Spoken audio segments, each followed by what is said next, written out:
आखिर क्यों रखा हनुमान जी ने पंचमुखी रूप। नमस्कार, मैं कुमार आसू आप सभी का स्वागत करता हूं अपने YouTube चैनल के इस वीडियो में।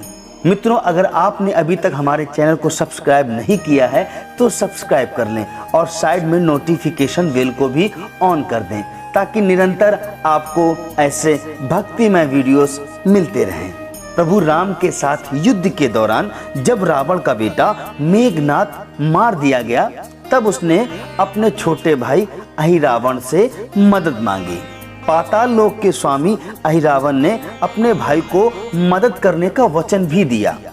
अहिरावण बहुत ही मायावी राक्षस था और विभीषण को इस बात का ज्ञान भी था।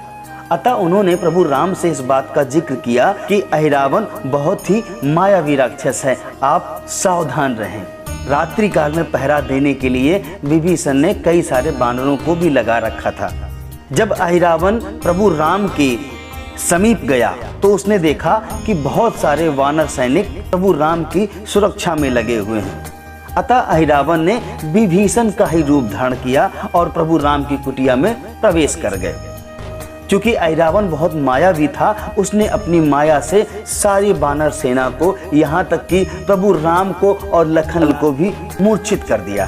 प्रभु राम और लखनलाल का अपहरण करके पाताल लोक ले गया। जब सभी वानर सैनिक मूर्छा से जागृत हुए तो प्रभु राम और लखन को कुटिया में ना पा करके परेशान हो गए और जाकर के विभीषण जी को सारी बात बताई। विभीषण को तनिक भी देर न लगी यह जानते हुए कि यह काम अहिरावण का है और विभीषण जी ने प्रभु हनुमान जी महाराज से सारी बात कह सुनाई कि अहिरावण पाताल लोक का राजा है और प्रभु राम को और लखनलाल को हो न हो वही अपहरण करके पाताल लोक ले गया है।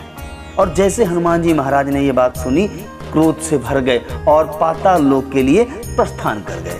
और जैसे ही हनुमान जी महाराज पाताल के दरवाजे पर पहुंचे तो उन्हें एक वहां पर द्वारपाल मिला जिसने हनुमान जी महाराज को पाताल लोक में प्रवेश करने से रोका।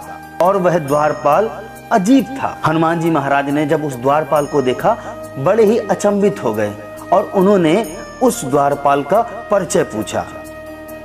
तब उस द्वारपाल ने अपना परिचय देते हुए कहा कि मैं आपका ही पुत्र मकरध्वज हूँ कि हे पिताश्री, जब आप अशोक वाटिका गए हुए थे, सीता जी के पास गए थे, तब समुद्र लांघते वक्त आपके पसीने की एक बूंद एक मछली के मुंह में पड़ गई जिससे मेरा जन्म हो गया और मेरा नाम मकरध्वज हुआ। मकरध्वज ने कहा, हे प्रभु, हे पिताश्री, यदि आपको अंदर जाना है तो सबसे पहले आपको मुझे पराजित करना होगा। हनुमान जी महाराज और उनके बेटे मकरध्वज में आपस में काफी समय तक युद्ध चलता रहा। अंततः हनुमान जी महाराज ने अपने ही पुत्र मकरध्वज को अपनी पूंछ में बांध लिया और प्रवेश कर गए पाताल लोक की ओर।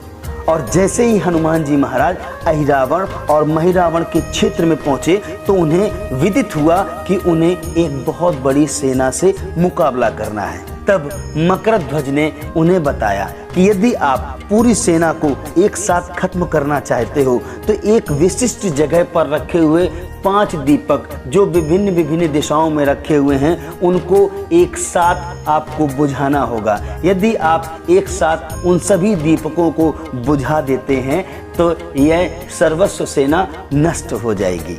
तब हनुमान जी ने 5 मुख वाला रूप धारण किया और एक समय पे 5 जगह पर रखे हुए उन 5 दीपक को बुझा दिया और तब से पंचमुखी हनुमान के नाम से हनुमान जी महाराज को जाना जाता है।